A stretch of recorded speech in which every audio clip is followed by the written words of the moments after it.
I'm Jason, and that's Pete. And this is the JPEX podcast for January 28th, 2021. Here we go. Oh, what is this you're saying about how sea shanties are coming back into fashion? Well, they were for a moment. Are we talking? You're talking about what I think you're talking like what do you do with a drunken sailor and yo ho ho and bottle of rum? For a time, people were doing doing calls, and they'd sing like harmonies, and they would merge it together and make. Are these newly written productions or old standards? No, these are old standards. I'm assuming they're old, like public domain standards kind of thing, from like actual sea. What do you say? Sea. Words fail me. Sea voyaging days. On the days of wooden ships and iron men. There you go, something like that. Yeah.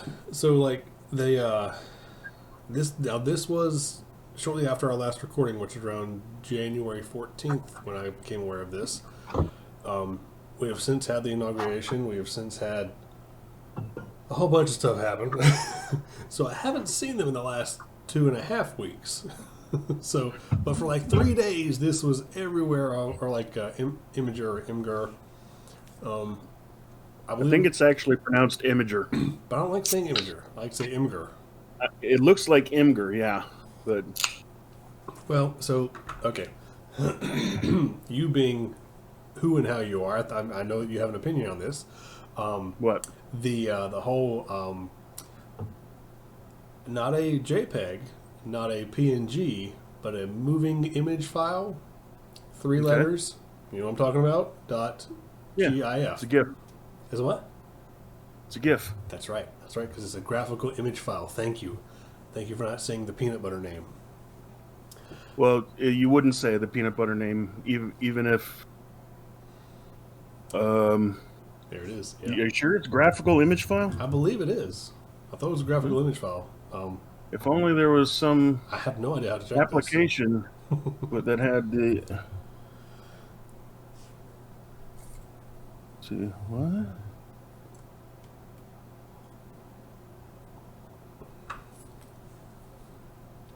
Am I wrong? Well, about to find out. Oh, stands for Graphics Interchange Format, according to me working the Google on my internet machine here. All right, I'll take the word of Google for right now. But the point is, the first word is what? Graphics. Okay, so right there, that establishes the first sound. No, it doesn't. I'm going to take that a step further. It doesn't matter. It doesn't matter the usage.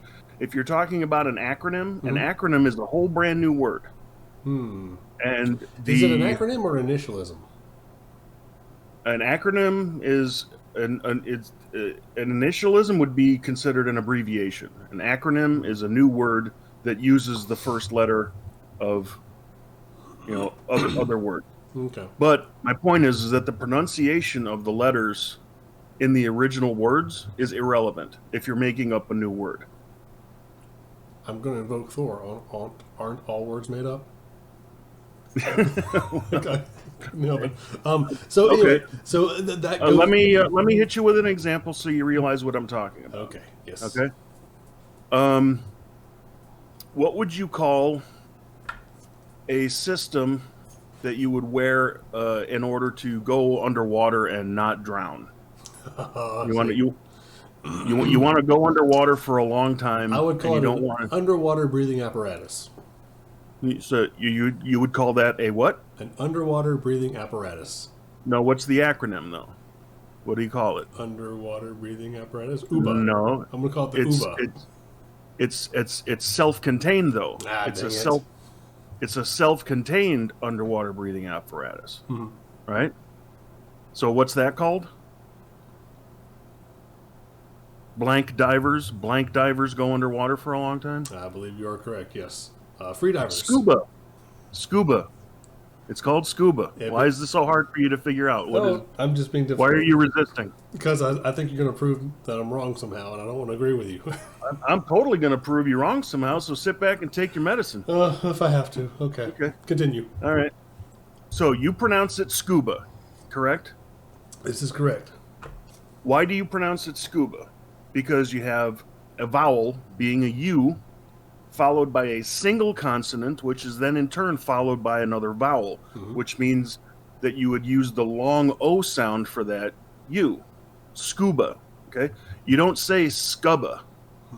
If you were gonna pronounce it scuba, you'd have to have like a double B in there or something, right?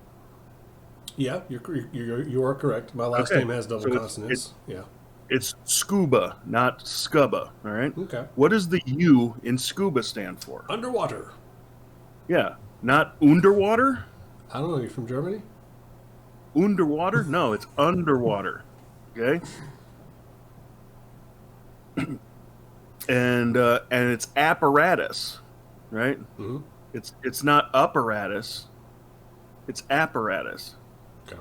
So you're not saying scuba. You're saying, or you're not saying scuba. You're saying scuba.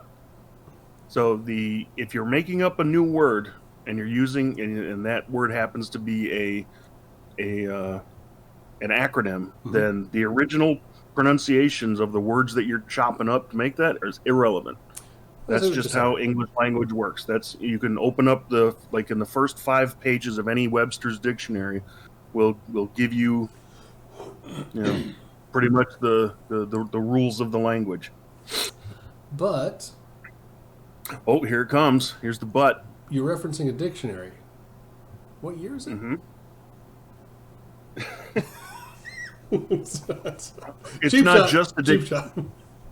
A dictionary is not the only. I know. I'm being an ass. Of course, the rules apply. Reference there. Yeah. Look at every junior high school English book, or grade school English book for that matter. Tablet. The rules of pronunciation are. No, you're right. You're 100% right. You are. You're right. Now, if the word is from a foreign language, which a lot of words are, that can, cause differences in pronunciation, and sometimes those are very inconsistent. Oh yeah. Like, I'm from Northern Illinois. There's a lot of French influence in our naming stuff around here because there was a lot of French settlers, right? So if you're going to go to O'Hare Airport, the town you're going to be going to, they call it Des Plaines. Okay? Okay. And yet you go one state over into Iowa. What's the capital of Iowa? Do they say Des Moines? I forgot to study for this test. Or do they say Des Moines? I believe it's Des Moines. Right. You go down towards Missouri. Get towards St. Louis. There's a town that is spelled DES space PERES. They don't pronounce it Des Perez. It's Des Peres. But what if you ask somebody in Alabama? Well, then they're going to say it with their accent, right? Okay, all right. You talk to a if you're speaking to somebody who speaks traditional French and you ask them, "Hey, your dad's sister, what do you call her?" They would say tante. All right. If you talk to somebody who speaks Cajun, you say, "Hey, what do you call your dad's sister?" Then it's tante. They make sure the E is known at the end of that. They don't say tante. They say tante. Mm-hmm. I think I talked about I dated a girl who was Creole. Yeah. So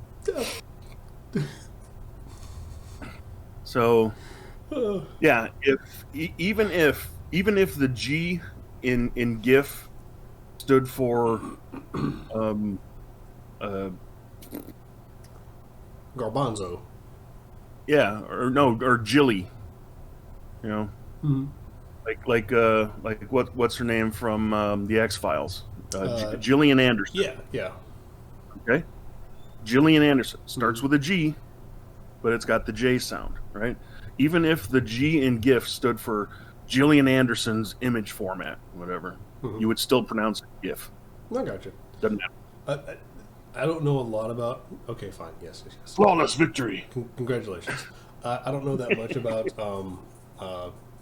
Imgur. I'm going to insist on calling her that.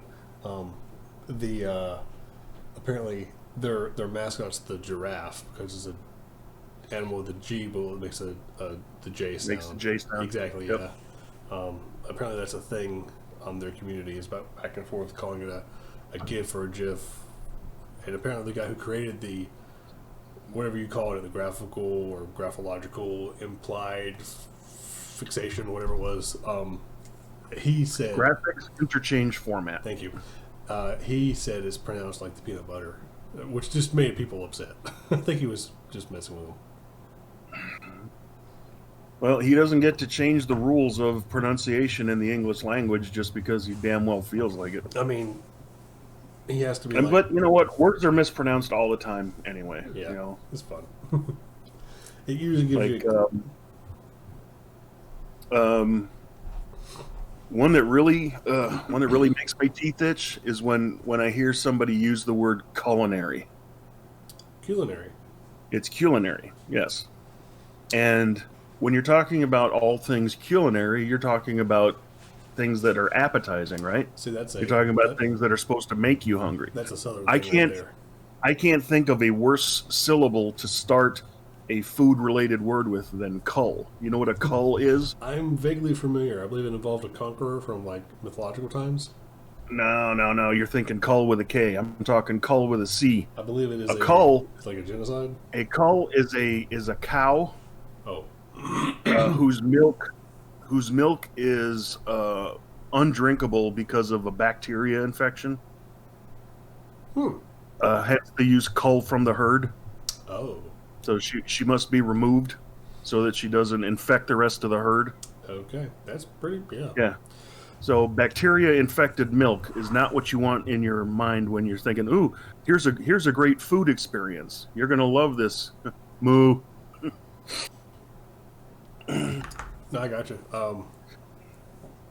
What was the word I was just thinking of? Not that I'm opinionated about this. Right? I had no. I was unaware completely. Not like I've heard you go on some rants for a couple of. I'm so easygoing and just let things roll right off my back. But it's the best part about me. But there's right and there's wrong. Yeah. And there's everything that falls in between. Yeah. Oh, another one is, and I don't know why this came into being, but if something is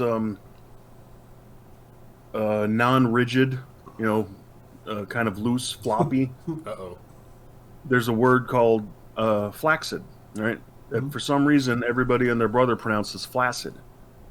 We're going to get demonetized. If you're what? Flaccid? Flaccid is completely innocent. It's only bad when you're talking about what you're thinking about. Politicians. But flaccid or flaccidity. That's the proper use. I mean, you wouldn't say I need to access this computer. I might. No, it's access. When you have a double C, it's pronounced with the double consonant, like an X. Unless it's the spell from Harry Potter, the summoning spell. How's that pronounced? A summoning spell? Mm-hmm. When do they summon things in Harry Potter? All the time. When they're trying to call something toward them. Not like a summoning an entity, but calling... Oh, no, that's summoning means like you have a circle on the ground with a magic symbol on it, and then you go ooga booga booga and something shows up from another dimension. That's summoning. I believe that's ooga booga booga. Not... Well, sorry, you're right. Okay, that's one for you. But how do you pronounce that spell? When they would say, as it's read, I would pronounce it Axio. But I also, when I read Harry Potter for the first time, I also thought it was pronounced Hermione. Well, that's the American in you. I never saw that name before either. You familiar? But they say Accio. Yeah, are you familiar with the Vlogbrothers? Have we talked about them? One of the first things they did that went viral on YouTube like 25 years ago was one of them made a song about that word, and they included like all the different pronunciations as they're going through the song. Anyway, that was funny. Yeah. How did we get on linguistics? I hate linguistics. I'm the worst at it. You brought up GIF. I did. You wanted to know how GIF is pronounced. and I schooled you. I believe we shared knowledge and both grew. Whatever. You call it shared knowledge, I call it ponage, whatever. Anyway, back to sea shanties. Yeah, what's up with them?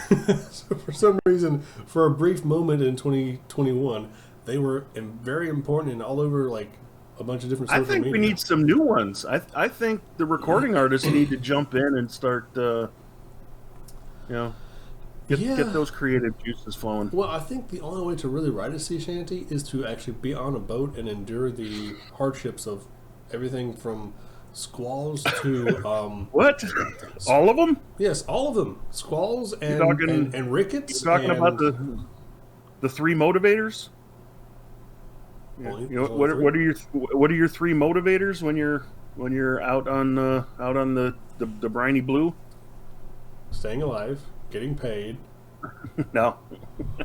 Nope. No. Nope. Three motivators: rum, sodomy, and the lash. That's how you get sailors to do something. Is are these rewards or threats? Both. These are things that you can either inflict or take away.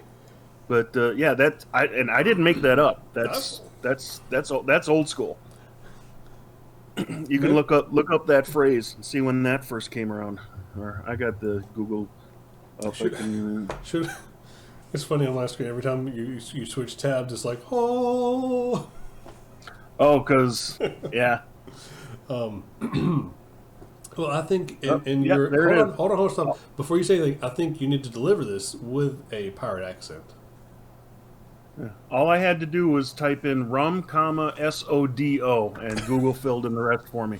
So is that Google or is that history? There's hey,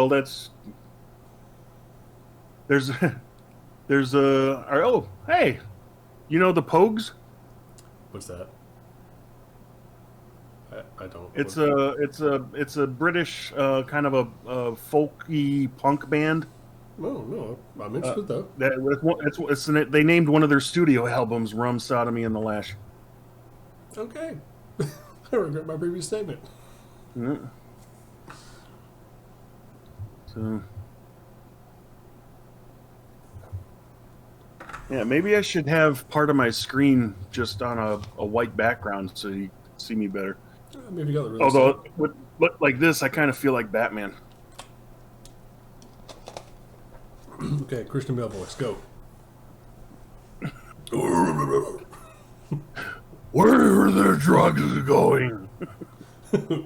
What? Pete Holmes' Badman series is should be in the Smithsonian. If you haven't seen it, it's I think it's actually a College Humor video series. It wasn't until he had his own show that got really popular though. But I don't think he did that as a promotion for his own show. I think that was College Humor first coming in there, but not for kids. No. Okay. Okay. First disclaimer. Did you ever see? I'm sure you've watched the How It Should Have Been series, right? Oh yeah, absolutely. I love the part when. Of course, I'm going to do it. Sorry, you have to deal with it. When for whatever reason, got to do the gravel voice. Yes, of course. It's like I guess they hit that timeline where he switches over as like Superman's talking. He goes, "Stop talking, it's my turn." And smoke bomb. He's in the Christian Bale suit, and he changes his voice even like, "Wait, is that your stage voice?" Yeah, they were in the cafe. They were in the cafe by that point. Oh, it was great. I love that stuff. They need to make more. Yeah. Yeah. But I think that might have actually been the first in Pete Holmes' Badman series, was where he was actually coming up with the voice. Because he, drags the guy up to the roof, and he's like, "Where are the drugs going?" What? What are you doing? Oh, I'm doing my intimidating voice. Well, that's not very intimidating. Try something else. Where are the drugs going?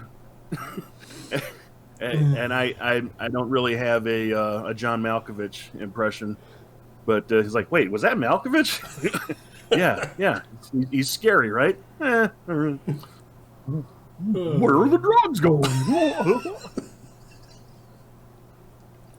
and then by accident he gets like a hunk of spit caught in his throat or something. He's like, sorry about that. Ooh, hey, there you go.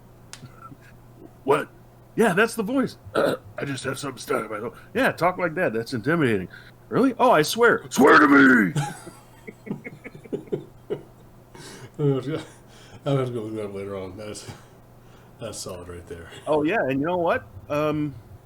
Yeah, I'll die on this hill. I'm gonna say they stand up. You know you can rewatch those things, and I mean, don't put them on repeat or anything, but you watch those things and come back a couple years later and watch them again. They're just as funny. You know, it's weird. It's funny you mentioned that. So like maybe about 2 months ago, for whatever reason, I wanted to watch the Dragon Ball Z Abridged series, and most of it holds up, but the very first one's not so much. I'm assuming you've watched that, where they go through and shorten the episodes and parody voices. They just get rid of all the screaming, right? Not all. Yeah, but they get rid of most of the screaming and twitching, right? Yeah, I'd say a good 70% of it. And then, they take a 22-minute episode, cut it down to between 7 and 10 minutes, and they, I believe the term is take the piss out of it, because they're doing it from a parody standpoint, but they have to follow what most of the animations are locked in. They can go through and do a little bit of editing and stuff like that, and make some minor changes and recuts and stuff like that. It's actually really impressive what they can do nowadays. Taking. I mean, I know they don't have the cells to do it, like the actual animation cells, but they can take the frames and manipulate them in certain ways, and Yep. change it. It's impressive and it's scary. I mean, it's kind of like an animation deep fake. Is kind of what it is. You almost can't trust anything on. You used to be able to say video or it doesn't count. Yeah. Yeah. No, not anymore. But now, even with the video, you can't be sure. Yeah. It's like you need multiple sources or something like that. Multiple angles. Yeah. But yeah, you're talking about some of Look, that that's stuff. totally Superman without a mustache. Of course. Oh my gosh. Golly. It's like.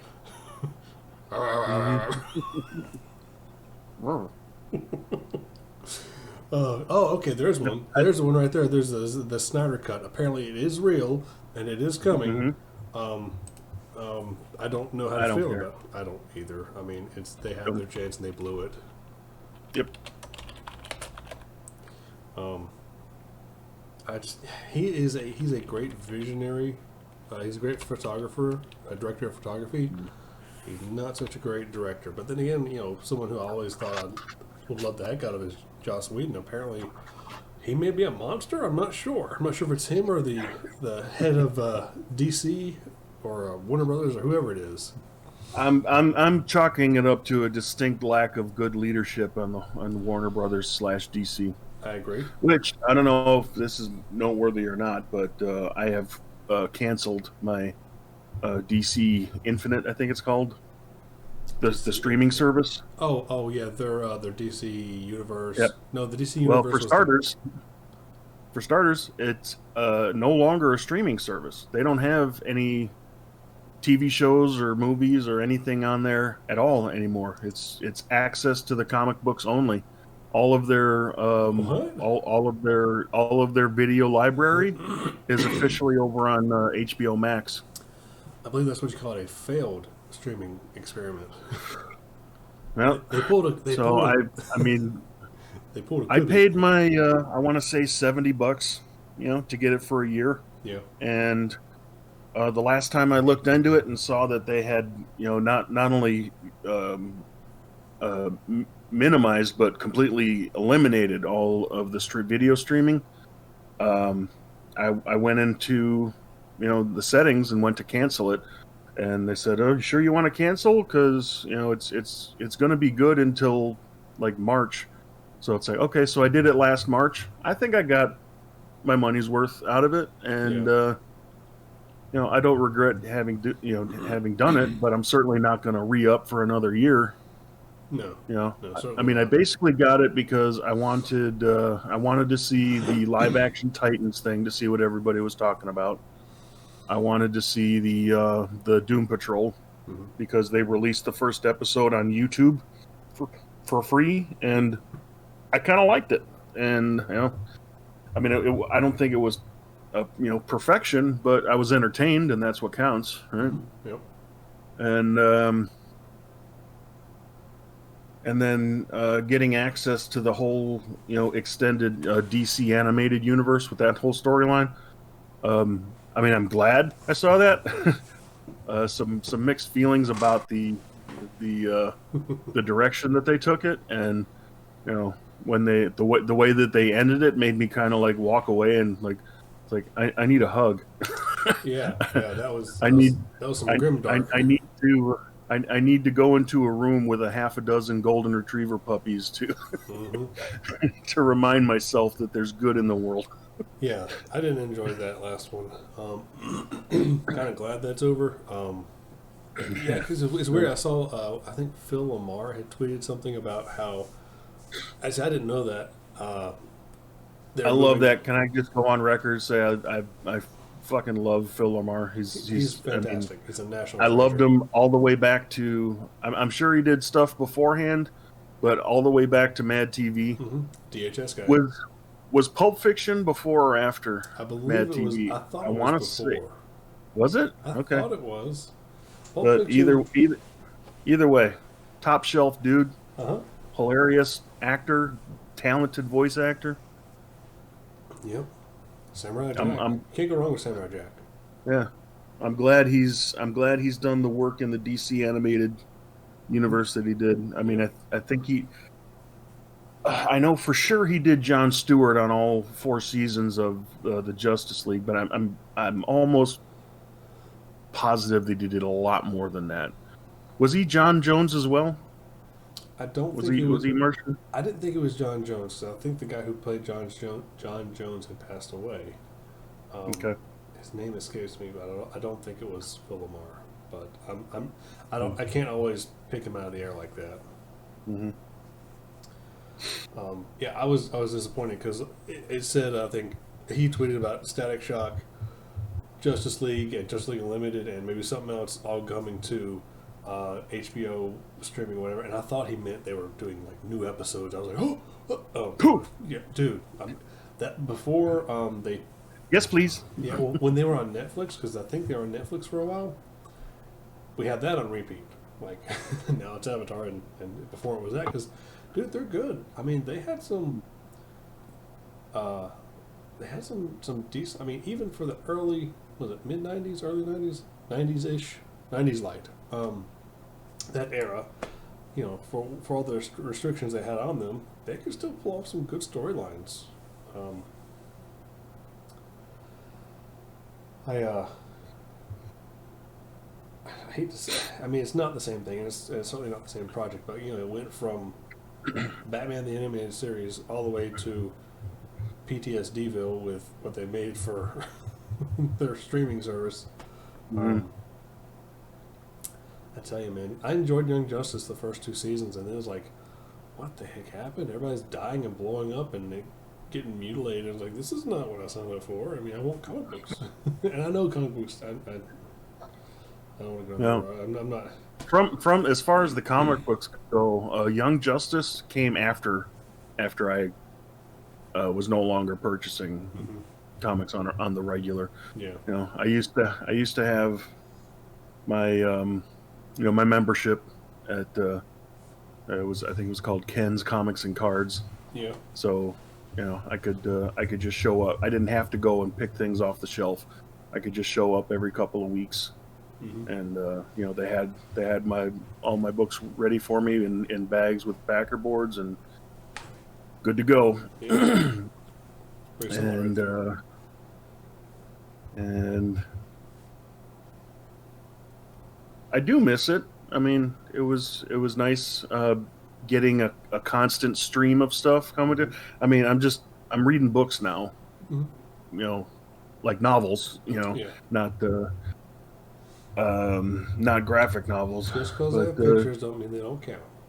Something about what I'm saying is that something about getting something as a serial, getting it on the regular. Yeah. Like I think Batman and Superman were the 2 characters that had a new comic book out every week. Yeah, oversaturation. Like Well, but you got, like I said, you got the serial. It's like TV. It's like episodic TV. You have to wait for the next one to come out. You can't just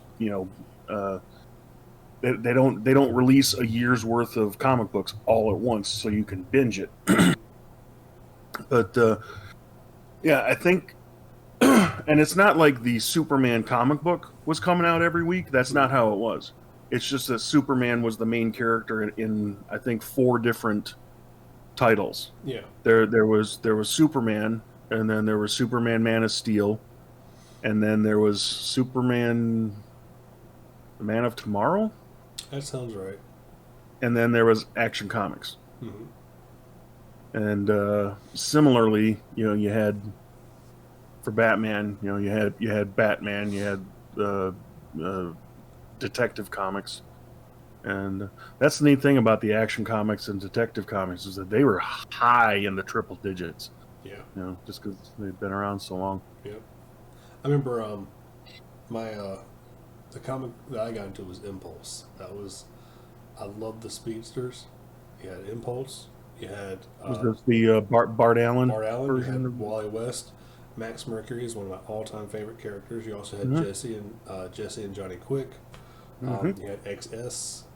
You had the Tornado Twins, which I think you only knew about from like future thing. I'm sure they fleshed them out after I stopped reading, but I love that whole Speed family. Then you had Professor Zoom, but he wasn't so much in the storylines that I was reading at the time. I think the Savitar or something like that was the evil speed guy. The god of speed. Yeah, that's the guy. And those would always those would kind of tie in. They ended up ditching the Impulse moniker to have him become, I think, Kid Flash, and then eventually the Flash for a little while. He's probably off in the future doing something if he's still alive. I think did he go back to Wally West again? Well, I mean, Wally West was the Flash for quite a while. Oh, Silver Age lasted a long time for him. No, Wally West was not Silver Age Flash. Silver Age Flash was Barry Allen. But you're right. You're right. Golden Age was Jay Garrett, then Barry Allen, because they were merging properties or something like that, right? Yep. You're right. I got that. So what was he? Bronze Age or Modern Age? What do they call it when Wally West took over? After Silver Age, I think is what they call Modern Age. But Modern Age? Okay. Yeah, I think we actually discussed this on our last episode. I know we talked about how Wally West became, the actual Flash, because it all happened during the Crisis on Infinite Earths storyline. Yeah, Flashpoint and stuff like that. No, this is well before Flashpoint. Sorry.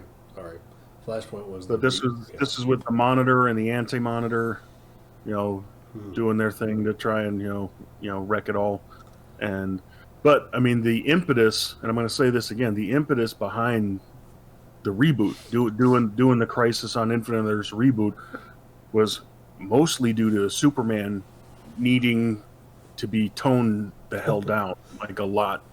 Because DC Comics had this policy where anytime a new character came along that had some new special ability, Superman had to be able to match it.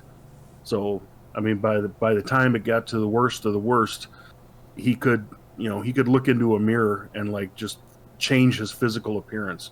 He, just like, okay, I'm gonna, super vibrate my molecules so that my cheekbones are pronounced and come out, and my skin tone changes color and everything. They just said, yeah, anything. Wow. I think my favorite one. I think he blew out a sun by sneezing at one point. Which, I mean, why would he sneeze? If he's invulnerable, what could make him sneeze? Unless he wanted to sneeze. Maybe? I don't know. No. I mean, by that, he couldn't ever cut his toenails or shave. They actually explained that. He had a piece of Kryptonian metal that was part of the ship that brought him here. He would look into a mirror, and then he would reflect his heat vision off of that piece of metal and burn off his whiskers. What if he ever lost an eyebrow?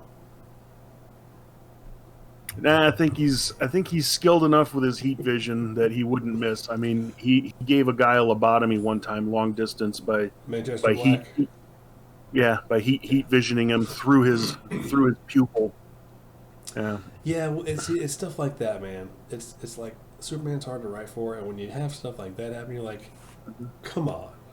I mean, can't you just punch the guy really hard? Why has he got a why has he got a microsurgery from 2 blocks away? I mean, what the heck? Well, I mean, technically, yeah. I mean, he and Doomsday, they did beat each other to death. Yeah. So. Oh man. Or did they? I don't know. Not really. Yeah, no, they were. And then they tied Doomsday down again, and just throw him back off into space or something like that. It's like, guys, we just did this.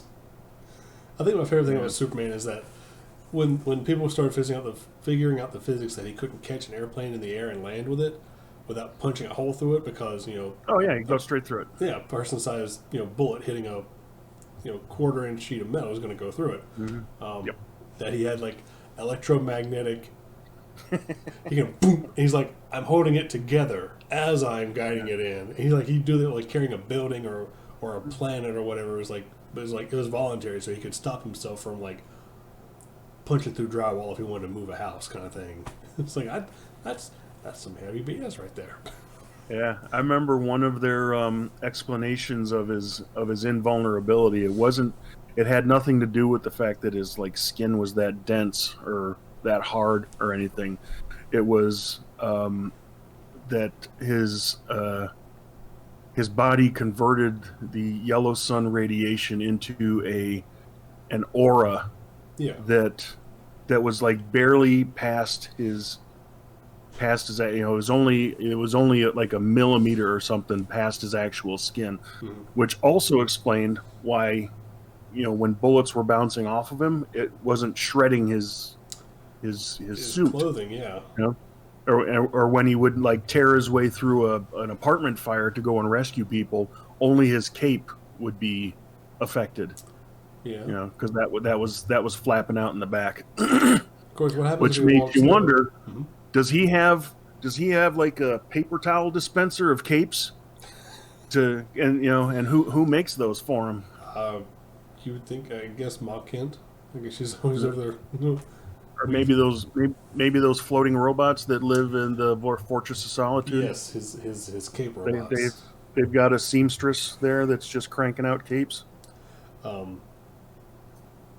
What happens if you walk through a metal detector with that electromagnetic aura going on? Yeah.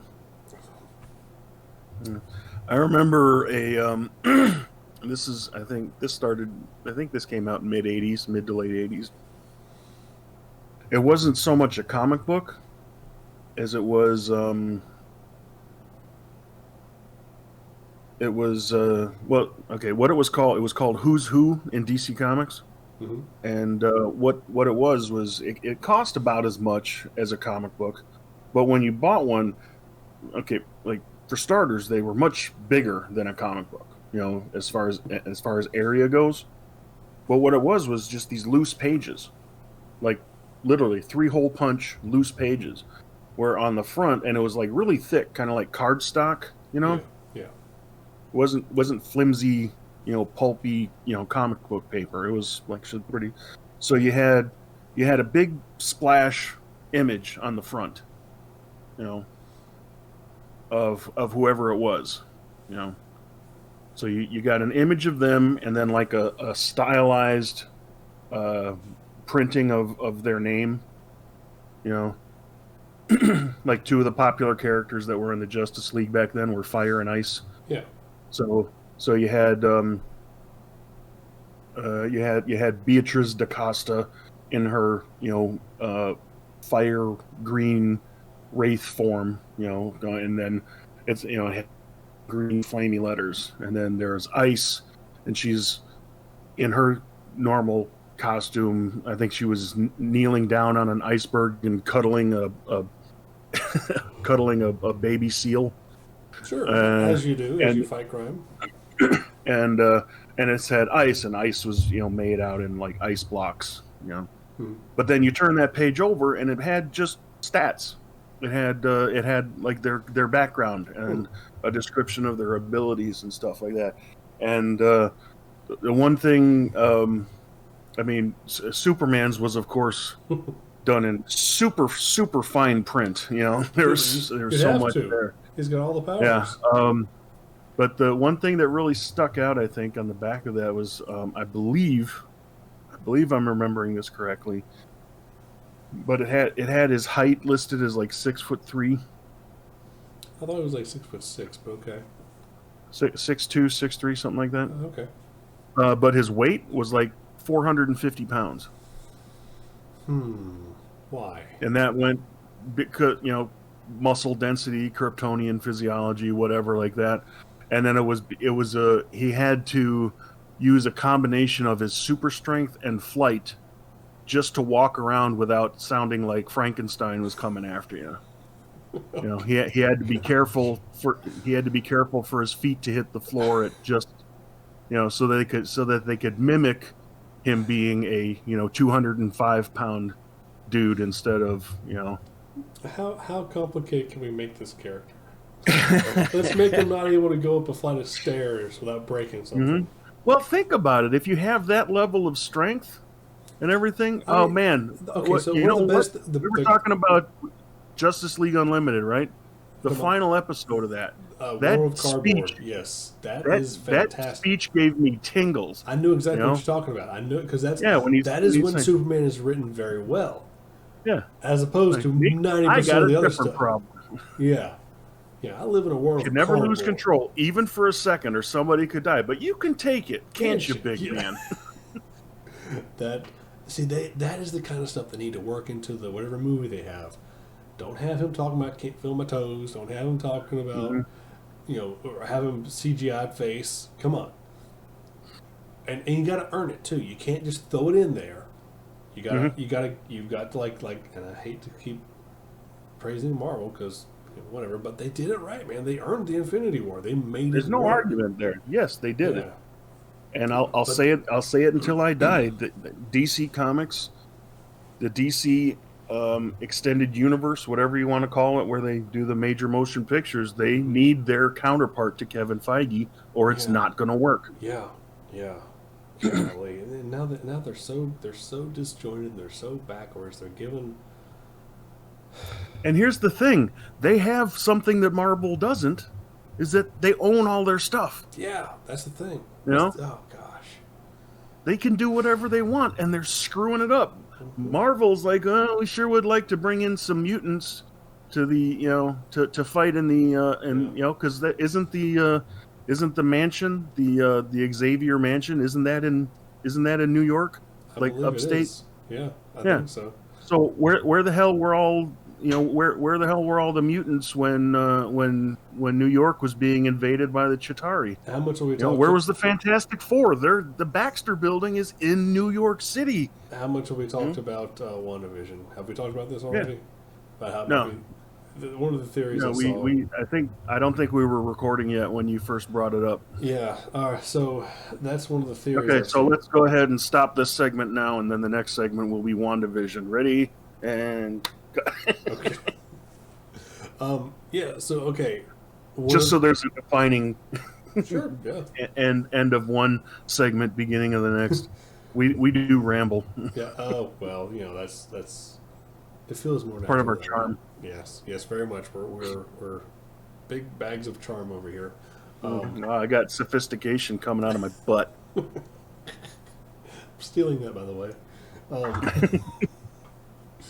Okay, WandaVision. Yeah, so that's one of the theories. Was it Kevin Smith talking about it, or I can't remember. Someone I've watched a couple things.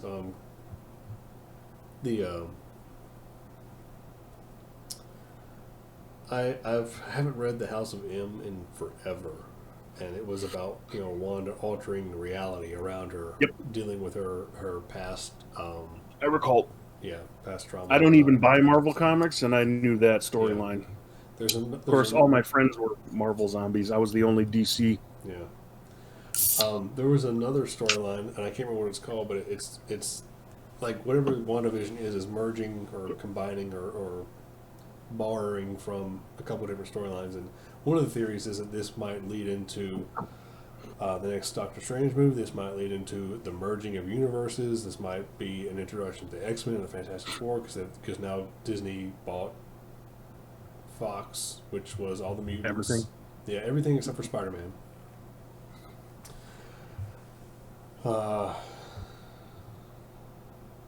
So I mean that's one of the theories, that this is going to lead into that. And okay, cool, make it happen.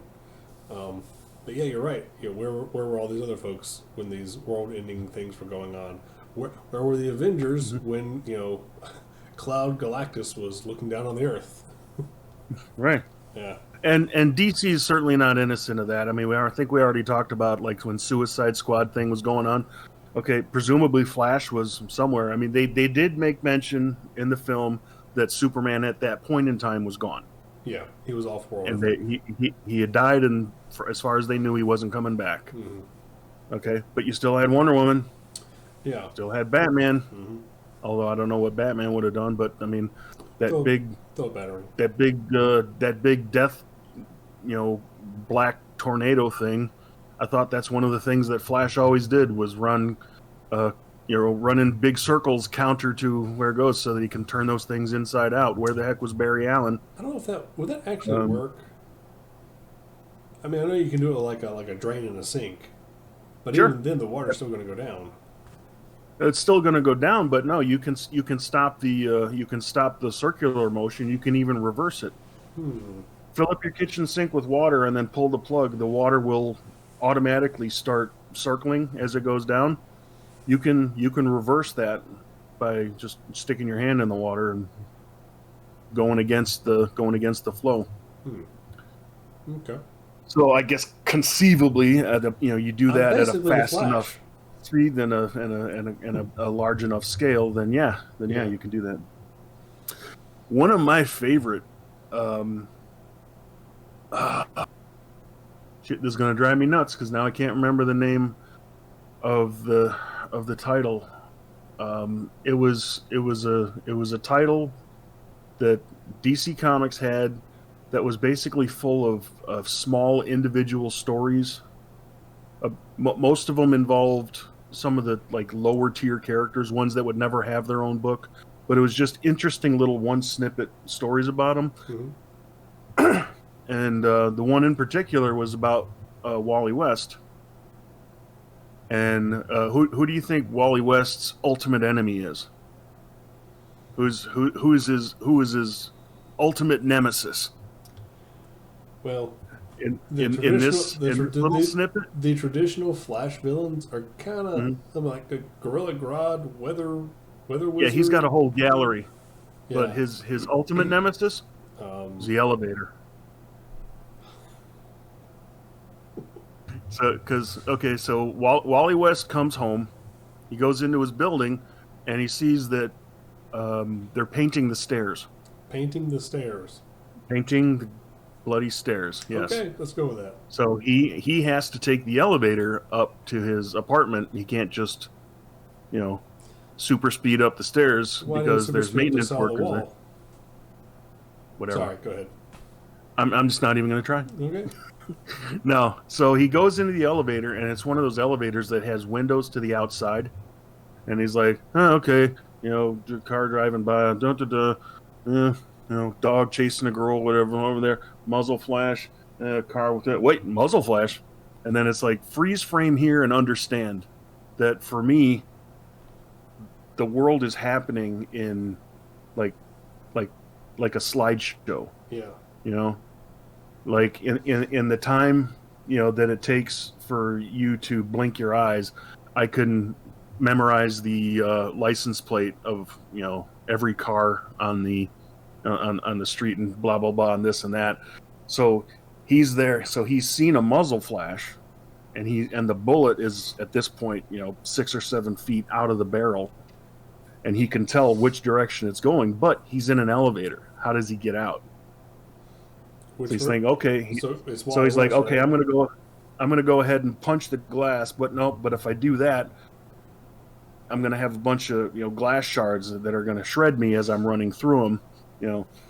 So all these different things, and what he ended up doing was spinning so quickly that it superheated the air inside and popped the whole pane of glass out in one piece, and that let him go and run down the building over and then grab the target of that bullet, get that person, I think it was a woman, grab her, set her aside, and then go up, grab the rifle, and knock the would-be assassin out.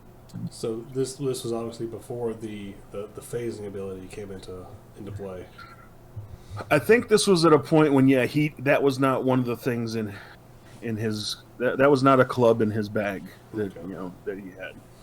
And you got to remember that as far as Wally West goes, originally he topped out at like the speed of sound. Yeah, you're right. Yeah. And when he was Kid Flash, not only could he only get the speed of sound tops, but he was actually killing himself. Yeah, that's every right. time he used his super speed, he was shortening his life. Yeah, that was like they. I think that was when Bart Allen came in. He was under the same kind of duress, and he helped him push through it or something like that.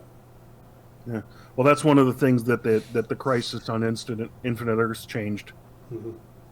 Was that it's because now Barry Allen is gone, so Wally West takes over as the Flash, but because of all the big events that were happening, something went poof, and he was no longer killing himself, and his speed, his top speed was more of a mental block than it was a physical limitation.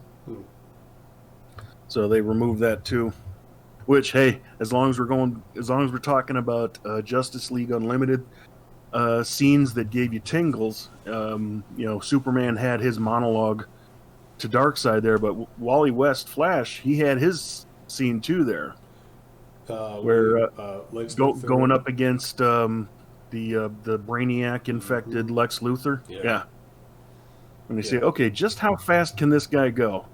All right, I'm gonna make like I'm running away, mm-hmm. and then you watch me disappear over the horizon, and then less than a second later, I hit you in the back. Yeah. Yeah, I mean, for the entire run of Justice League, it was like Flash was like, he had a couple of moments, Flash did something good. But he was like a little frat boy. I think they wrote him really well. I enjoyed it, but I always thought I liked it when he did the Lex Luthor body swap. Mm-hmm. And he's like, "Oh, geez, how do I get a? Hey, Lex, you gonna wash your hands? No, because I'm evil." Yeah. That's pretty solid right there. But I guess I was going from like, the comics was like he could do all this cool stuff, tap into the Speed Force, and they did. They mentioned the Speed Force after that, Brainiac thing, but just for a split second. But I guess the Flash never warranted the Batman treatment, at least for the cartoons. Because no, I think they wanted him happy-go-lucky. Yeah. I think they wanted him it wasn't to be. Bad. I enjoyed it. They wanted him to be comedic. Yeah, you gotta have somebody who's funny. Mm-hmm. Which and I know we talked about this before. How you can't string together a bunch of neat moments and make an actual film out of it. Yeah, that doesn't really work. In the Justice League movie, when he's in jail visiting his dad, and the big meathead comes up behind him, and then you barely see and you barely hear a little, and then the next time you look at him, he's got marker all over his face. Yeah, that's awesome. Yeah, more of that. Yeah. Because who wouldn't? I mean, if you had the ability. Sure. Yes, it's Dash from The Incredibles. They hit a camera and they still got away with it. It's like, okay, so that scene, I know exactly. I just watched that maybe 2 weeks ago. What kills me about that scene is the writing in the very next scene where it actually is him and his dad, and some of the dialogue.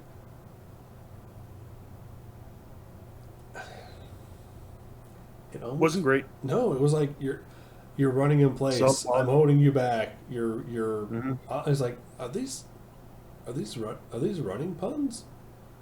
This is supposed to be like a serious, heartfelt moment, he's saying, "Don't come see me anymore." And it's like, what am I watching here?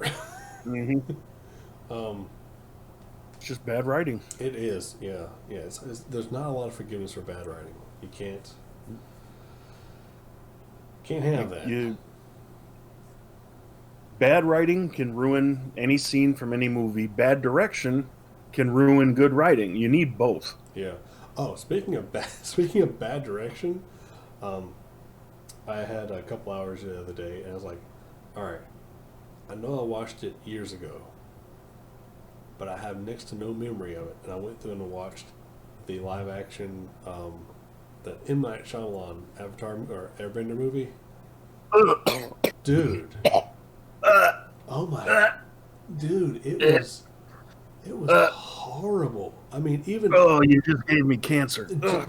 take away the fact that it was someone out there, moving his ego in front of the camera, but it was just bad from a cinematography. It was bad casting, bad acting, bad writing, bad videography, bad everything. Too much slow motion, too much unnecessary slow motion. It makes the action look stale. How do you do that in a kung fu movie? How do you make stale action in a kung fu movie? Yep. It was so... And it's not like there's any shortage of good examples, any one of Bruce Lee's 4 movies would, How about done just fine. Crouching Tiger, Hidden Dragon, which was like a few years before that? I mean... Yeah, or, pick your Jackie Chan. Yeah. It was lifeless. Lifeless. That might... It could have even gone to, what was it, Lethal Weapon 4? Yeah. Yeah. Because that was not a great movie. No. But it was the first time we were introduced to Jet Li. Yes, it was. And he stole every scene he was in. Clean yourself up, you're dirty.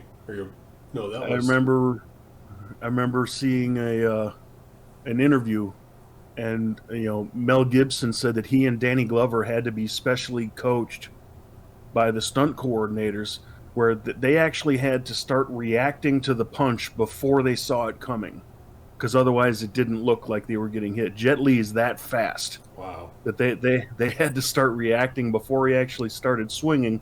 Otherwise, no, it didn't work. Yeah, no, he's phenomenal. Jet Li, he is. My personal favorite is Donnie Yen. I love me some Ip Man. The first 2 I can sit down and watch anytime. Third one, Yeah, no argument. I can get to the third one. The fourth one, do we really need a fourth one? There's so many unanswered questions from 2 and 3. I know, really. But I enjoyed the first 2 immensely. Okay. I was hoping that we were going to get some more.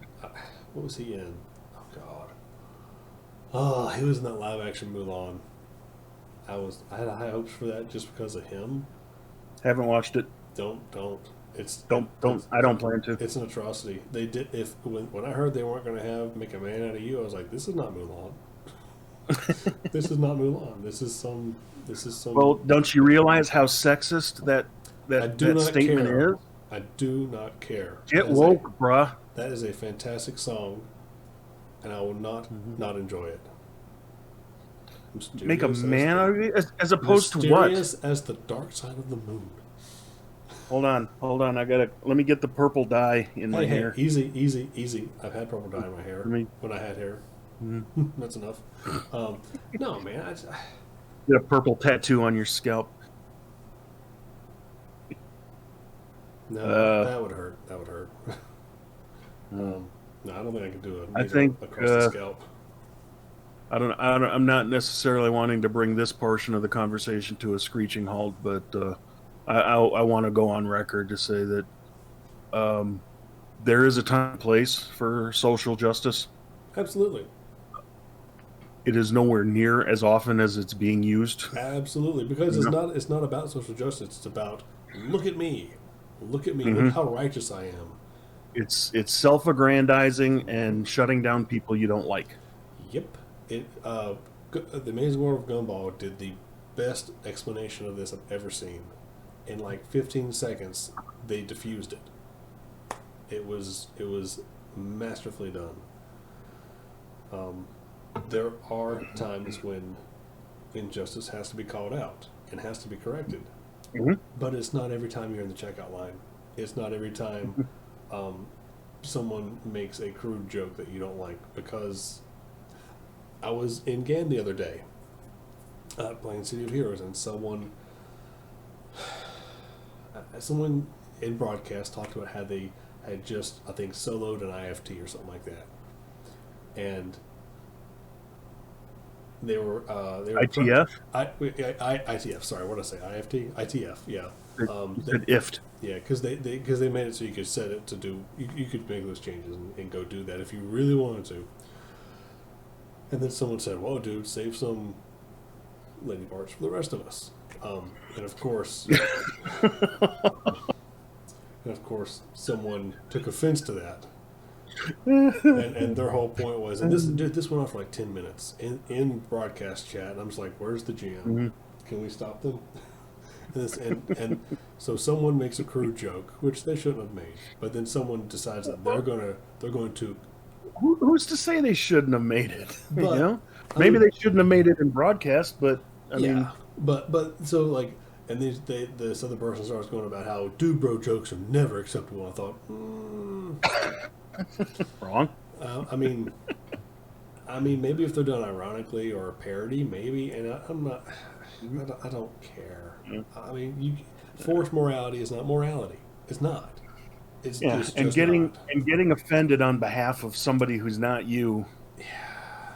Is pointless and futile and not the same thing as standing up for other people's rights. Is not the same thing. Not at all. No. And not only that, but doing stuff like going back 6-7 years into somebody's Twitter feed, pulling out one thing they said, and one thing they posted, you know, and then for that matter, going back, you know, well, let's watch a movie, you know, from the 70s and use that as an example to demonize white people or men or whoever it was on that show. It's like, we don't need any help. I mean, yeah, but to go and dig into the past and bring it up to the present and to use as, you know, that's just. It's silly. It's anachronistic, and it's dumb. I'm going to go on record. I'll sign my name under that. It's a dumb thing to do. Cancel culture is toxic.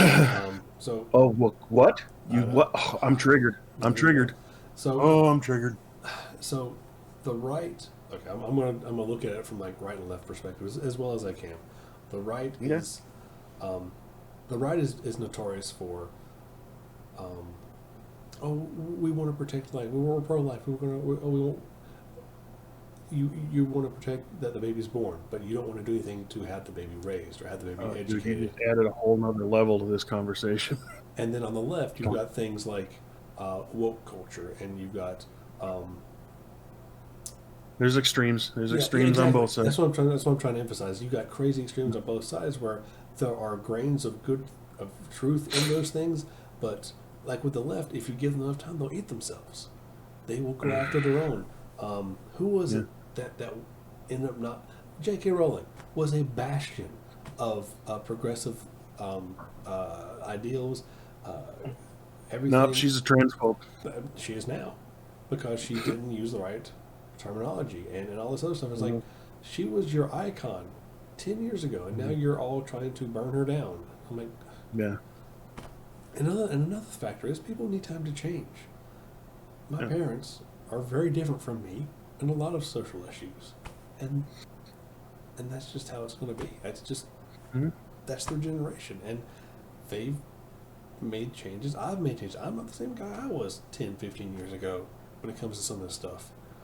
Well, that's why I use the word anachronistic, because I've had the time to meet people. I've experienced people outside of my norm, and I'm like, okay, some of the things I heard when I was younger, not necessarily from my parents, some of the things I heard when I was younger are not holding up.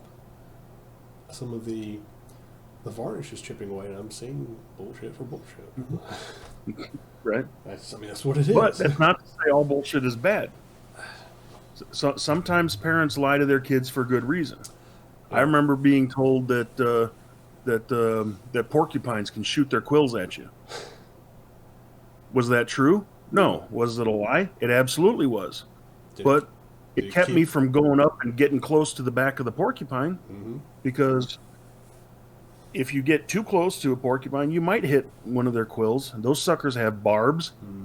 They hurt 10 times as much coming out as they do going in, and they get infected, at the drop of a dime.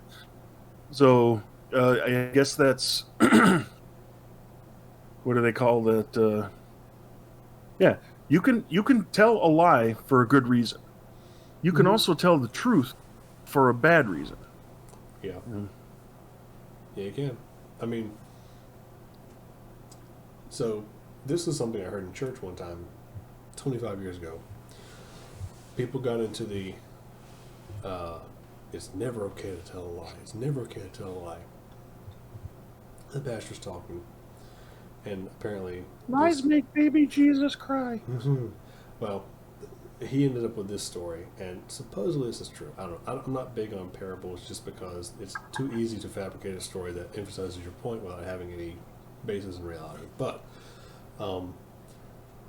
people were hiding Jews from the Germans in World War II. German soldiers come around, and I want to say maybe it was a nun. Who knows? I don't know. The German soldiers were looking for Jews. Where are the Jews? And they had one person in the house at the time. So the nun's reply is, there are no Jews here. Meaning, there are no plural. So the question is that a lie? First off, are you saying that she should have turned them over? But I mean, if you get into splitting hairs and stuff like that, it's like, what are we really talking about here? I mean, you're more focused on, they told a lie. Yeah, okay, maybe they did, maybe they didn't. I don't care. But they didn't turn someone over to be slaughtered. Yeah, maybe they stole some bread so their kid wouldn't starve to death. I mean, there's bad things and there's greater bad things. And there's exceptions to everything. I mean,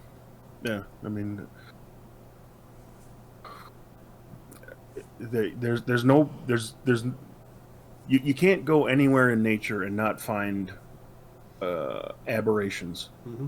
I don't want to call it a percentage, but they're definitely out there. Aberrations occur in nature all the time. That's part of nature. So there's nothing wrong or unnatural about aberrations, but there's still aberrations by definition.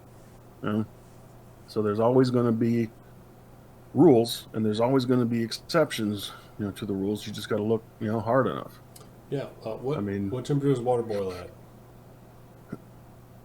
Fahrenheit or Celsius? Fahrenheit. 100 degrees Celsius, 212 degrees Fahrenheit. Unless you change the altitude. Sure. Or you can add solutes to the water to increase the boiling point. Not even close to the same thing, but yeah, exactly. There are constants, and then there are constants that may not be constant, that kind of stuff. But yeah, no, I hear you. You still have to have the things that are agreed upon in order to have a decent discussion. And we brought up people getting quote unquote woke culture and stuff. And one of the biggest tools that they have in their toolbox to muddying up issues is they like to redefine terms in order to suit their argument. Yeah, when you change the definition, when you change the language, you're skewing the playing field. Right. So there's no decent person in the world that would apologize for rape. A rape apologist. I mean, I've never personally met one, but I would. Unless you're talking about Brock Turner. Think that I had. Brock Turner. I know the name. He was the kid that was at by the dumpster. Yeah, piece of shit. Yeah, found the drunk girl by the dumpster. Yeah, yeah, he's a piece of shit. Absolutely. And that's. Oh, remember 5 minutes ago when I said that there's a time and place for social justice. That's one of them. Okay, that's where. Okay, it's obvious that the justice system failed, and this piece of crap needs to be, turned out. But my point is,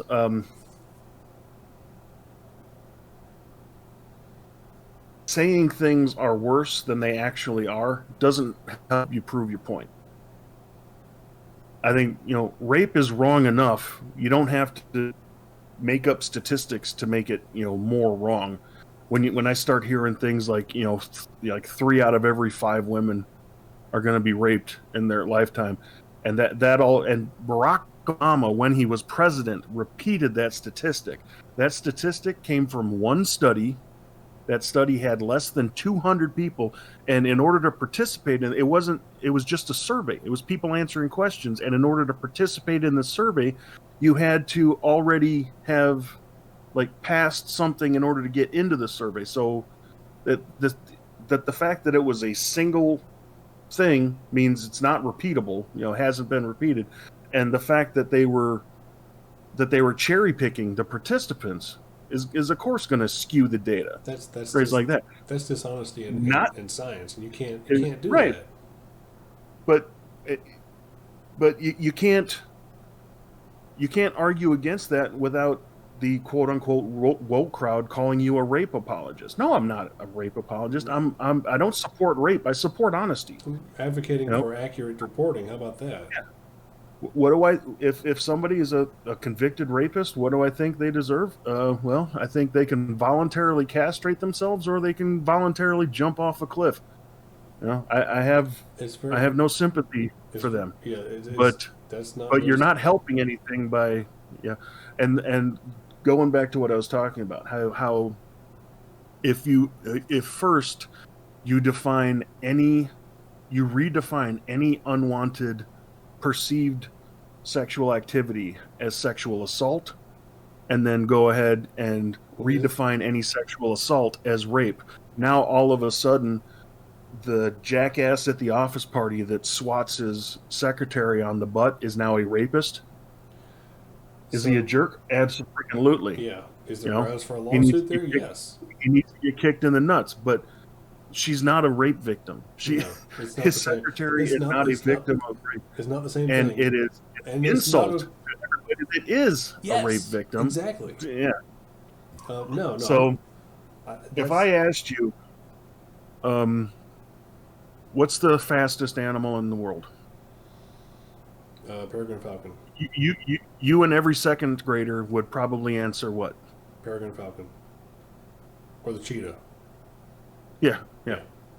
I think it's the peregrine falcon. Everybody but it's the cheetah. Fastest animal? That's a cheetah. Yeah. So I could then turn around and redefine the terms and say, well, actually, peregrine falcon. Cheetah tops out at what, like 75 miles an hour? I think peregrine. Okay. Peregrine falcons can break 200 in a power dive? Yeah. It's okay. ridiculous. So, all right.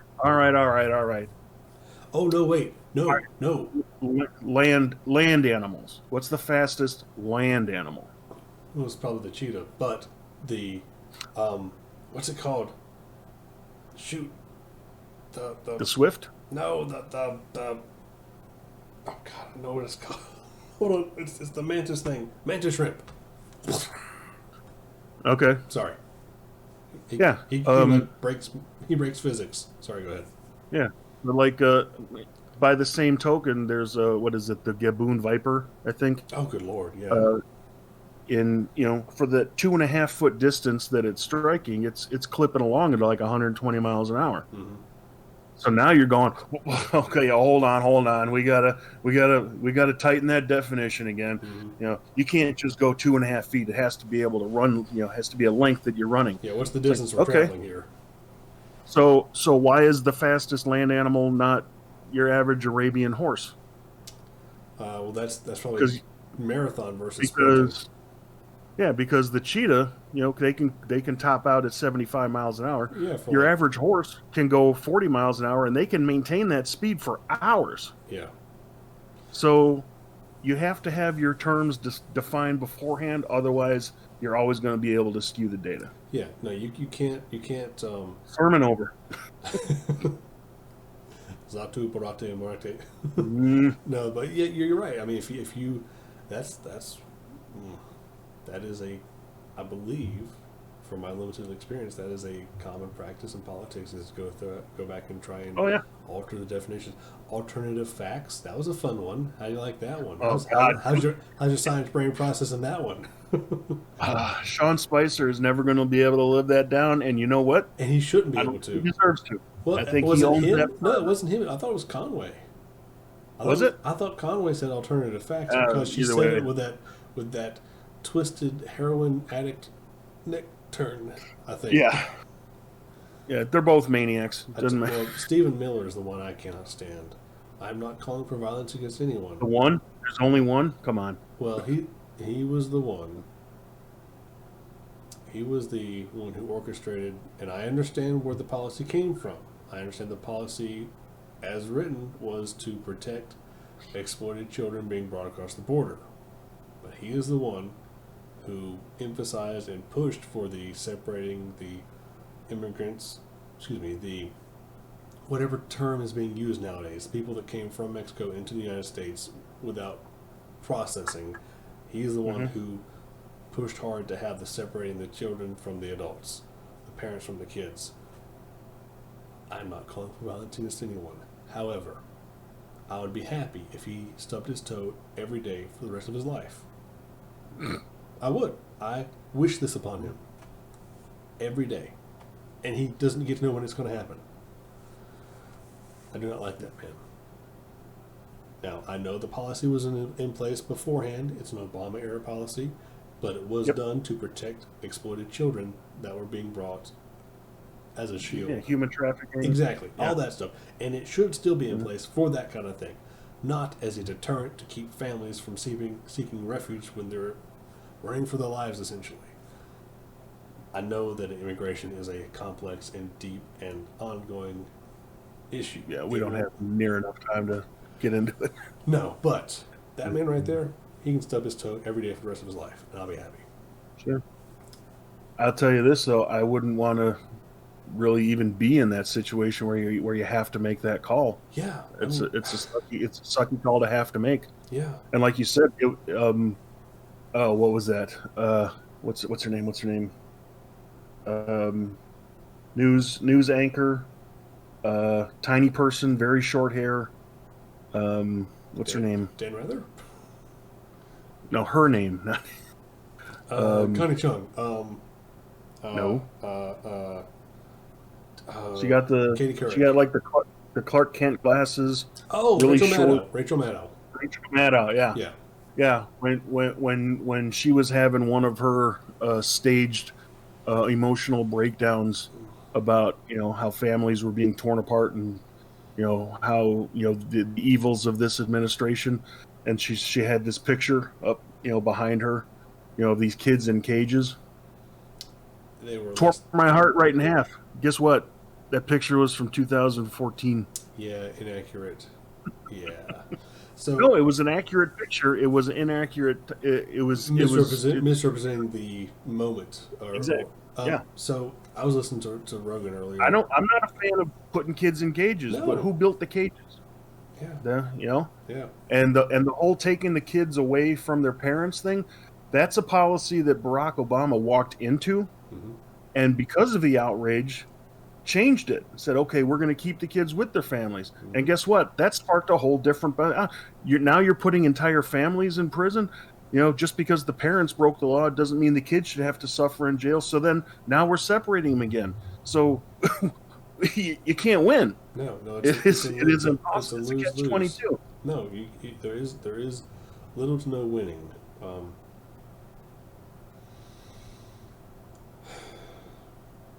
gosh, we're about to dive in this, aren't we? So the issue with I hope not. Oh God, I really don't want to. All right, here's my quick solution. Yeah, all right, hold on. We'll put a pin in that, and then we'll. What's the other topic that you wanted to bring up? GameStonks. GameStonks. Okay. All right, give me. Here we go. Okay, let me set the stage here. You know about stocks. I don't know about stocks. So give me the. I don't know everything, but. Well, give me the 2 to 5 minute explanation of stocks and how they work. Explain it to me as if I'm a 6th grader. Go. Okay. Well, when you're shorting a stock, what you're basically doing is betting. It's like you're betting that the price is going to go down. Okay, so it's like you go and say, you know, I want to buy a stock of ABC Corporation at $10. Okay, but then you short it, so you're not actually making the purchase then. But then when the stock price goes down, you get the stock at the lower price. And you know what? That's not a good way to start that. Strike that. The quick explanation, the quick comparison is poker players. Okay. People who buy and sell trade stocks for a living are quite a lot like professional poker players. Now, a professional poker player is most visible when they're in a televised tournament, right? If they're in the World Series of Poker or World Poker Cup or Stars, whatever, right? Yeah. However, that's for show. A professional poker player is somebody who is, that is their profession. That's how they earn their money, is by playing poker. Now, the bread and butter of a professional poker player is amateur poker players. Yeah. Okay? These are people that come in and think, you know what, hey, I'm on vacation. I budgeted $500. I'm going to go ahead and throw it on the poker table, and they get they get torn up. They lose their $500 real fast. Yeah, people who earn like crap tons of money being professional stock market, stockbrokers, they make their money from amateur investors. Okay? They have ways of manipulating information and data, because you got to understand that a stock price for a company is arbitrary. It's totally arbitrary. You're putting a dollar amount. That doesn't mean that you can print out this piece of paper and say, hey, look, see this stock certificate for one share of Microsoft?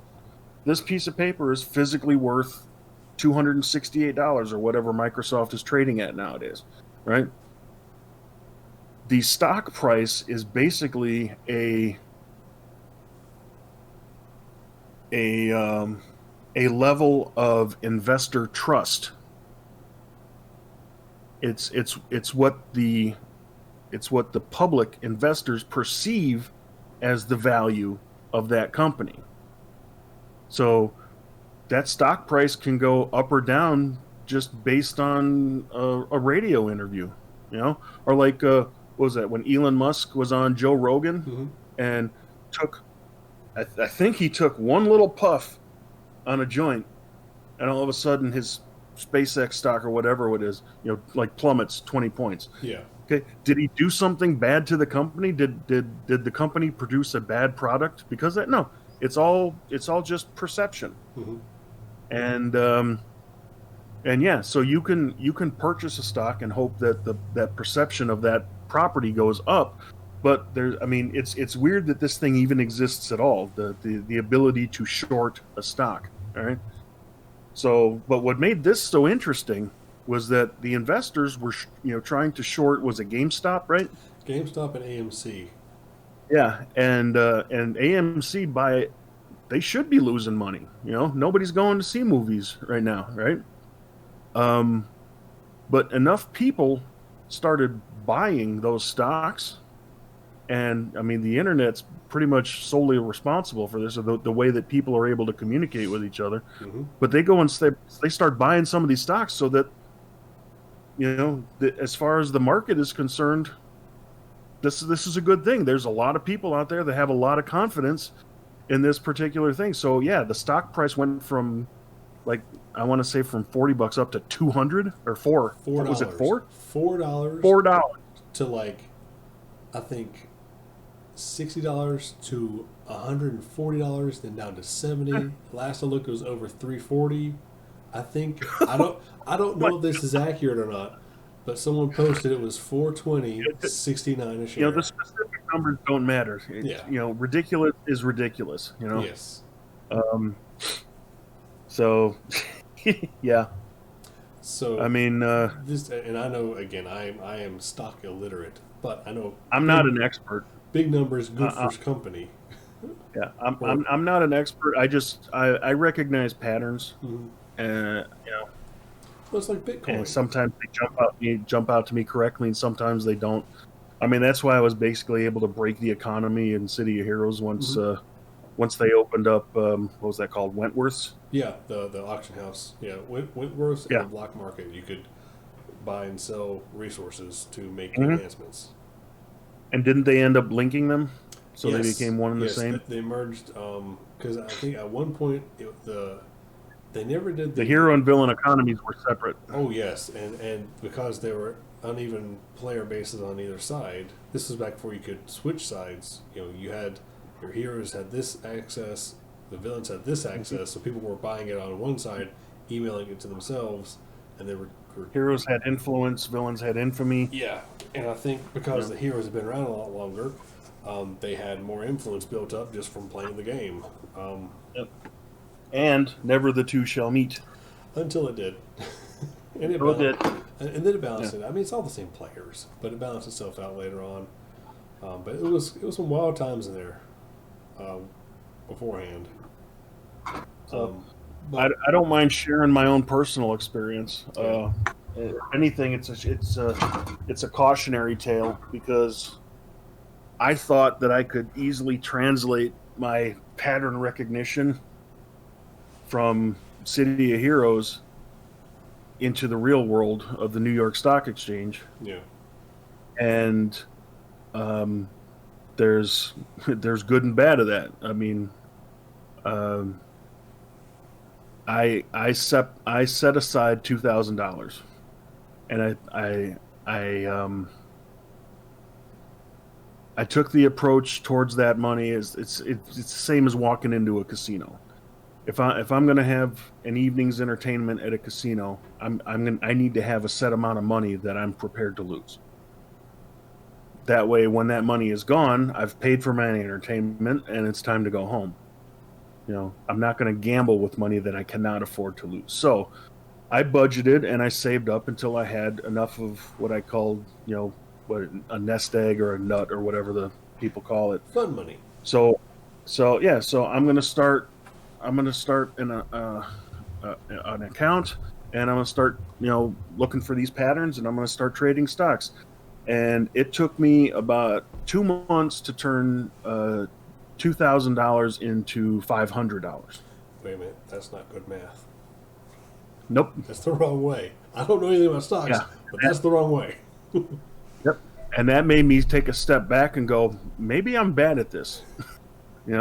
Maybe the real world stock exchange is different from a video game. Are you sure? That doesn't sound right.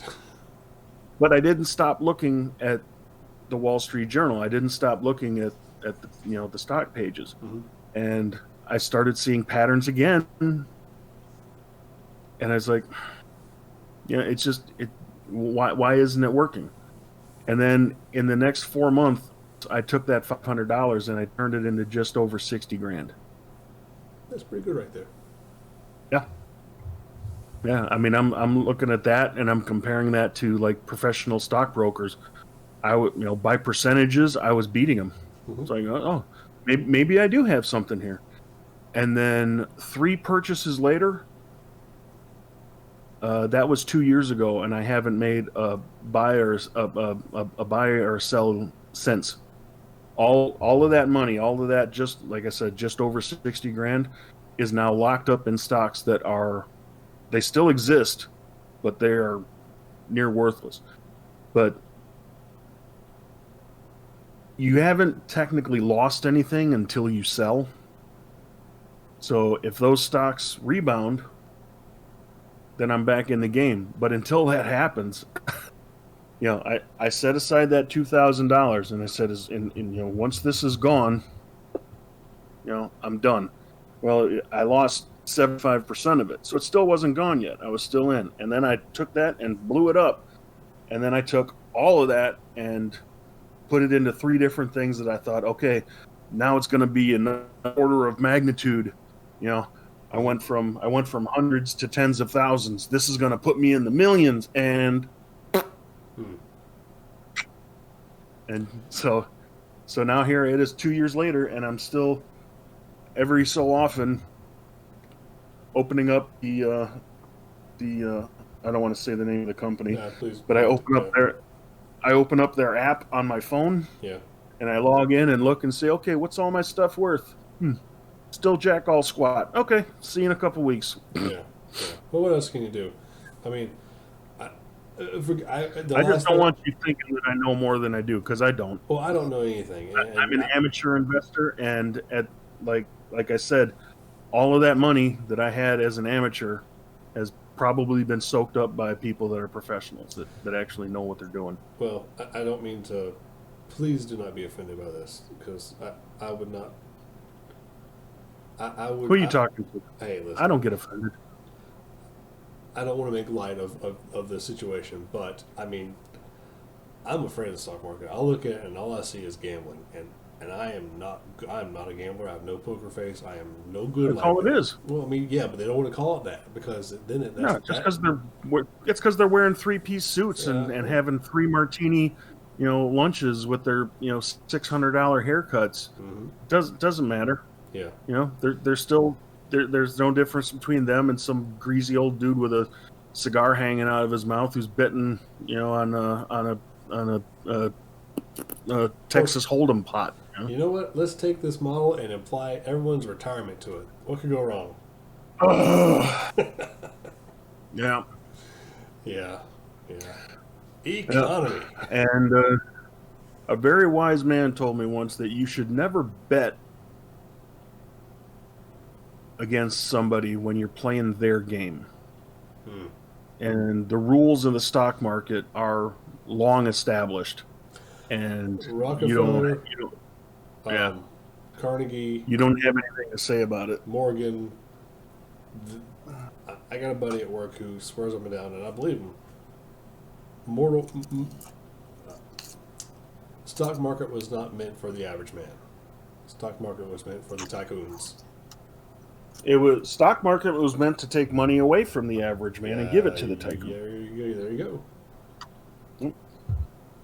Like I said 5 minutes ago, the main source of income for professional poker players is amateur poker players. Yep. Because there are way more of them. For every professional poker player, you probably have tens of thousands of amateur poker players who are going to go in to that game that I, example brought up 5 minutes ago. They're going to go there. They're going to lose that $400 to $500, and they're going to walk away, and they're not going to do anything with that. Maybe never again, but certainly not for years. Yeah. They can't afford to. Like the closest I come to this stuff is like when I'm on vacation. Like if I go to the beach or something like that, I'll buy a lottery. I'll buy a lottery ticket. That is nothing wrong with it. That is as wild as I get. Yeah, I mean, that keeps me.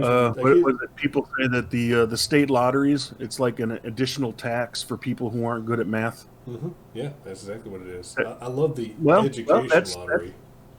That's one way of looking at it. The other way of looking at it is, okay, maybe what is it? The Powerball, the Mega Millions, whatever. Maybe the odds are better of being struck by lightning twice in the same day in 2 different locations than it is to win. Yeah, that's about right. I mean, I think my favorite one was like struck by lightning while being attacked by a shark. And yet, people get hit by lightning all the time. Yes, they do. Some people get hit by lightning multiple times. Yeah, so it can happen. Oh, is it likely to happen? Far from it. Yeah. Far from it. Yeah. Well, we're talking like 1 out of what, 7.6 billion? Yeah. And I mean, I'm a fan of casinos. I think I could probably count on all my fingers and toes the number of times I've actually been in one. But I like the games. I enjoy the games for the fun that they are. I think Some of the games that they have, I actually like if only they're not in casinos. Case in point, blackjack. Mhm. I like playing the game blackjack. I hate playing blackjack in a casino, and I'll never do it again. I, It's too fast, and the other players are jerks. I think some of the most damning comparisons for like modern mobile apps is when they're compared to casinos because they do the same things. They have uh, everything from the music that is you typically like G or not G major chords and stuff like that to uh, false equivalency reward type things, multiple currencies, all this stuff are all casino things.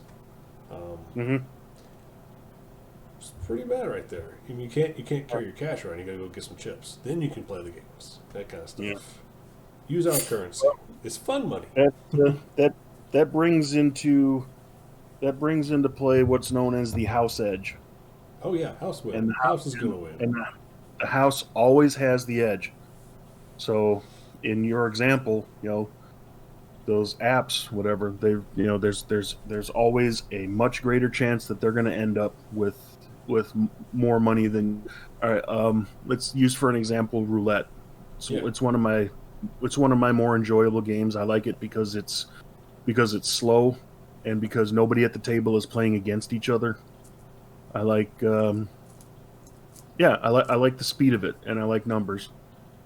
So, um, interesting bit of trivia: roulette was invented by a French monk, Hmm.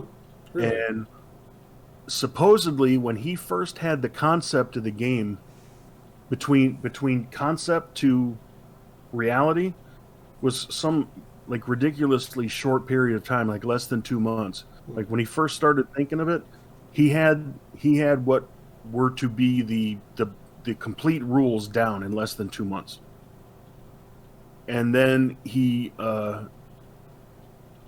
then went insane trying to come up with a system to beat his own game.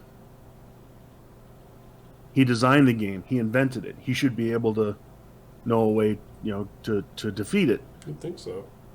Nope, went bonkers. Now, so I have met many people who have told me that they have a system for roulette. Okay, and to all of them, I would say there is no system for roulette. There are statistics. So in that way, the one and only system for roulette is that they are going to take away 38 of your dollars for every 35 you take from them. That's just how the math works out. Hmm. There are 38 spaces on a roulette wheel. So, what are your chances of hitting a single number bet? 1 in 38, right? What odds do they pay? 35 to 1. It's that easy to get a house edge. You know, Hmm. that 1 out of 38 chance of winning, that's ingrained. That's a rule of the universe. You flip a coin. What are the chances it's going to come up heads? 50% Yeah. every time. Every coin toss has an equal amount of going to 50, and each individual coin toss is an individual, isolated, separate event. That there's that old. What your junior high math teacher tried to get you with. Like if I have a coin that is a perfectly minted coin, there's no trick to it, Hmm. and I flip that coin 10 times in a row and it comes up heads. I flip it one more time. What are the chances it's going to come up heads?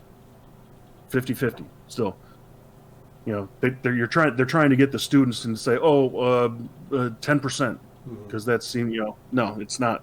Yeah. Every single one of them is different. So the fact that the single number bets in roulette pay 35 to 1 is arbitrary. They could have picked any number. As long as the number that they picked was below 38, they are going to have the edge. Okay? Now, there were 2 additions there, throughout the hundreds of years that roulette has been a thing. There's only been 2 major additions to the game, and both of them helped the house edge. but in very different ways. One of them helped it mathematically. The other one helped it psychologically. The first big change didn't happen until the game in America, because the original game didn't have 38 spaces on the wheel. It had 37.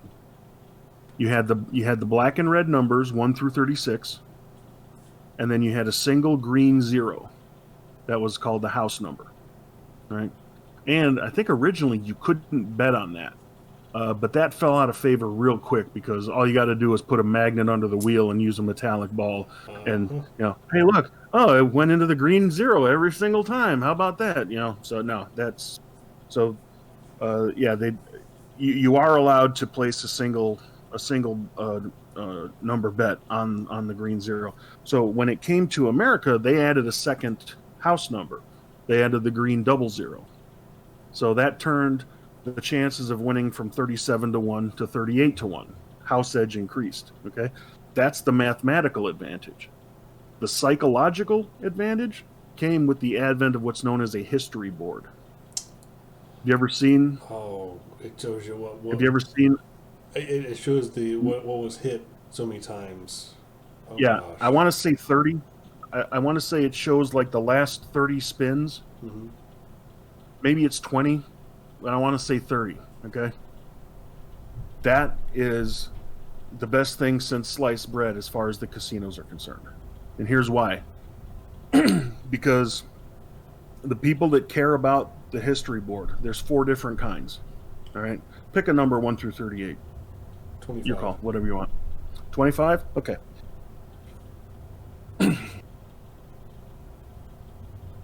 The 4 different kinds of people that look at the history board. Person number 1 looks at the history board and says, whoa, check that out. Number 25 is hit 4 times on that board. Number 25 is hot. I'm betting on 25. Okay. Person number two looks at that board and says, look at that. Number 25 is on that board 4 different times. 25 is played out. I'm staying the hell away from 25. Person number 3 looks at the board and sees no 25s. They think, you know what? Number 25 hasn't hit in a long time. Number 25 is due. I'm betting the mortgage on 25.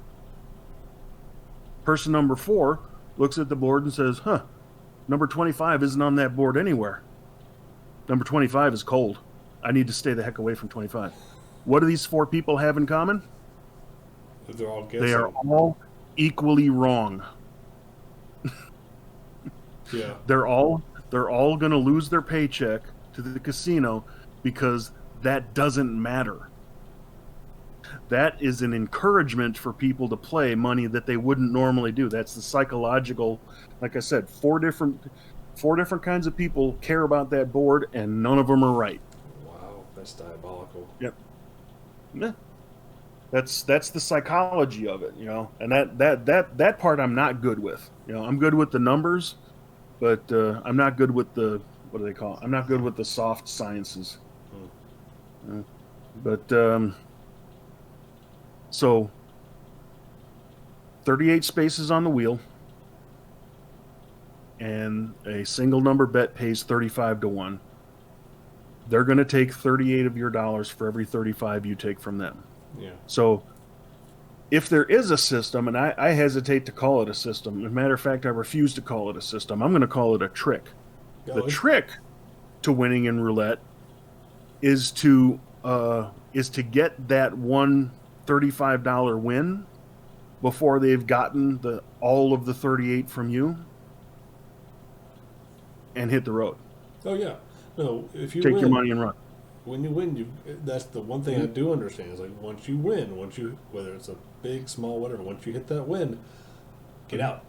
Bail. Yeah, because statistically, you're not gonna keep winning. You're going to lose. Nope.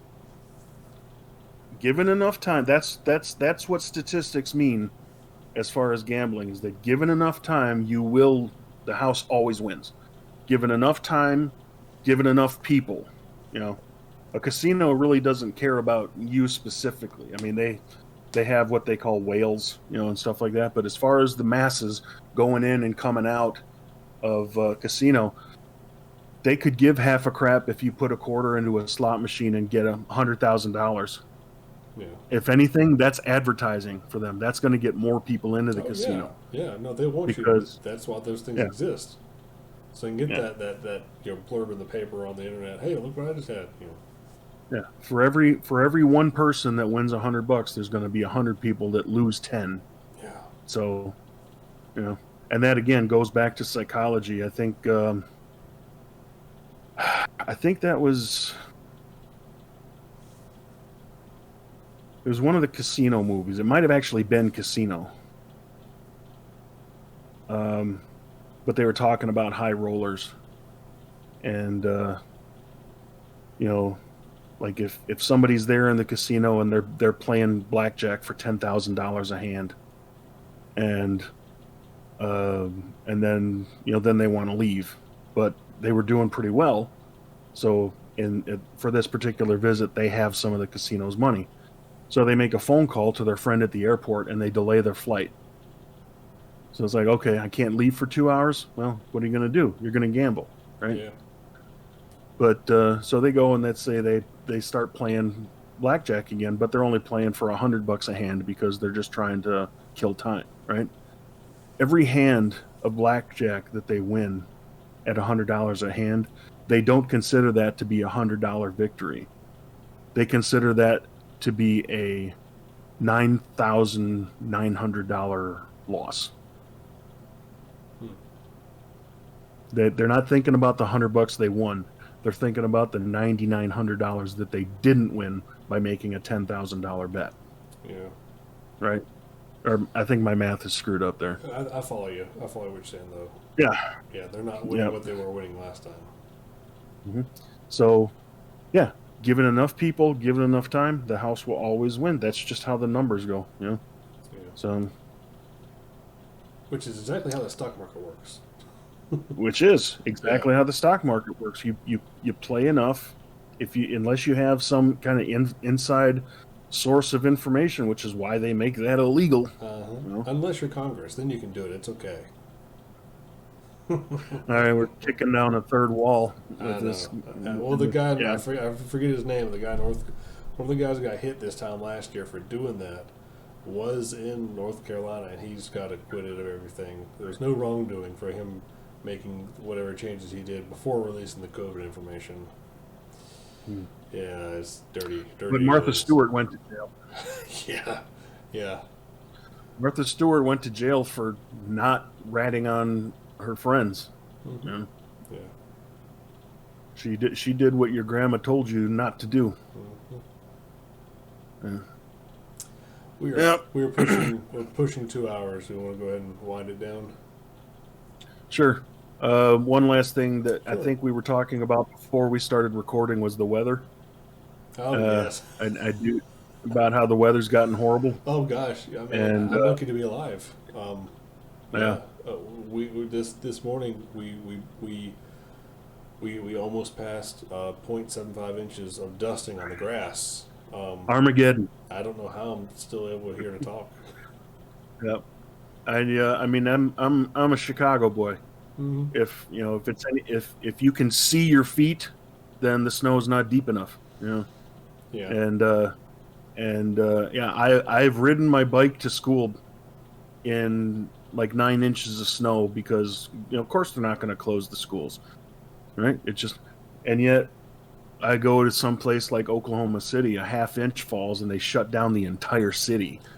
Well, a few years ago, I think I saw one time that Oklahoma City has less snowplows available to them than the town of Crystal Lake, which is like 14,000 people, something like that. Certainly not millions, Yeah, there. A few years ago, there was a. Sorry, that snuck up on me. I've been up since 4. A few years ago, and the people drive their tires down to bald. They're so used to the road being flat and dry that they drive their tires down to completely bald, and then as soon as there's a little bit of ice or a little bit of snow, they go skidding off into everywhere. Of course they do. A few years ago, there was a picture that circulated of early snow falling and what it had done to this one area, the punctuation in the picture for me was always the car off the side of the road that somehow caught fire in like an inch and a half or inch and a quarter of snow. And this photo is from Raleigh, which is like an hour and a half from where I am. Now, to defend my hometown, we usually get ice, some kind of snow ice mix, which is very different from snow. But it's one of those things where it's like, guys, it's still a quarter of an inch. It's still less than an inch. How is this crippling our entire highway system? But it does every year. Every year. Yep. We're just not equipped for it. And we have plows. We have plows and brine and salt and sand and all that stuff. But we just can't handle it. Cannot handle it. When all of my fellow technicians were picking up and bailing from Motorola because of the news we were going to be let go pretty soon anyway, I got a fantastic deal on a snowblower. It was a nice Craftsman. It had treads instead of wheels, which I thought was really, really cool. And yeah, my colleague had bought the thing brand new and had used it exactly twice because the previous winter was an extremely mild winter. He only had need of it twice. And then the news came out that we were all going to be losing our jobs. So his job search took him to Atlanta. So he's going to move to Georgia. You don't need a snowblower. Not usually, no. Maybe once every now and then. You're in Georgia, so yeah. I don't think you can even buy them over here. I've never seen one in the stores. We got leaf blowers for days, but we got no snow blowers. Yeah. I saw a neat video where a guy had hooked up a portable propane stove to a gas-powered leaf blower and cleared off his sidewalk in like 30 seconds.